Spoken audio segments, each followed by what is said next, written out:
Dans l'exercice 1, page 92 de la séquence 70, vous aviez à compléter ce qu'on appelle la table de 5. Alors, qu'est-ce que c'est qu'une table de 5? Eh bien, en fait, on va chercher à chaque fois à faire des paquets de 5. Donc là, 5 fois 1, ça veut dire que j'ai fait un paquet de 5. 5 fois 2, j'ai fait 2 paquets de 5.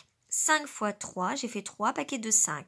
5 fois 4, j'ai fait 4 paquets de 5. 5 fois 5, j'ai fait 5 paquets de 5. 5 fois 6, j'ai fait 6 paquets de 5. 5 fois 7, j'ai fait 7 paquets de 5. 5 fois 8, j'ai fait 8 paquets de 5. 5 fois 9, 9 paquets de 5. Et 5 fois 10, 10 paquets de 5. Donc en fait, ce qu'on cherche, c'est à chaque fois combien on a par exemple, si on fait des paquets de bonbons, eh bien on cherche à savoir combien est-ce qu'on a de bonbons en tout si on fait des paquets de 2, des paquets de 3, des paquets de 4, des paquets de 5, des paquets de 6, jusqu'au paquet de 10. Alors pour nous aider, donc on vous a donné un petit quadrillage à côté et il fallait à chaque fois compléter les jetons demandés. Alors on va imaginer, tiens, on va reprendre mon exemple avec les bonbons, on va imaginer que les petits ronds bleus, ce sont des bonbons. Alors dans 5 fois 1, donc ça veut dire que j'ai un paquet. Un paquet, c'est une rangée, on va dire, d'accord? Donc, un paquet de 5 bonbons. Et dans mon paquet de 5 bonbons, j'ai 1, 2, 3, 4, 5 bonbons. Donc, c'est pour ça qu'on dit que 5 fois 1, c'est égal à 5. Maintenant, 5 fois 2.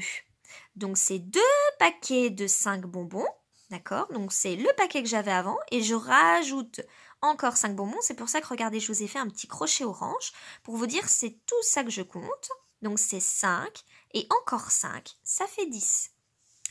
5 fois 3, ça veut dire que j'ai 3 paquets de 5 bonbons, donc je reprends mes 2 paquets d'avant, plus encore un paquet de 5 bonbons, c'est pour ça que je vous ai mis un petit crochet cette fois-ci en jaune, donc ça fait 5, et encore 5, et encore 5, ça fait 15. Et je fais ainsi de suite pour le reste de l'exercice. Si vous avez besoin que je réexplique davantage, vous pouvez me le dire et je vous referai une vidéo. Si vous avez compris le système, ça sera pratique pour tout le reste. C'est exactement la même chose quand on passe à la table de 3 et la table de 4. Quand je cherche la table de 3, ça veut dire que je cherche à faire des paquets avec 3 bonbons. Et toujours pareil, des paquets de 1 jusqu'à 10. Quand je fais la table du 4, ça veut dire que je cherche à grouper, à faire des paquets de 4 bonbons avec un paquet, 2 paquets, 3 paquets, etc. Tout ça jusque 10. Voilà ce que c'est une table de multiplication. Ça veut dire que je fais des paquets. Alors si c'est la table du 4, je fais des paquets de 4 gâteaux. Si c'est la table du 3, je fais des paquets de 3 gâteaux. Et si c'est la table du 5, je fais des paquets de 5 gâteaux. Et je peux aller jusqu'à des paquets de 10.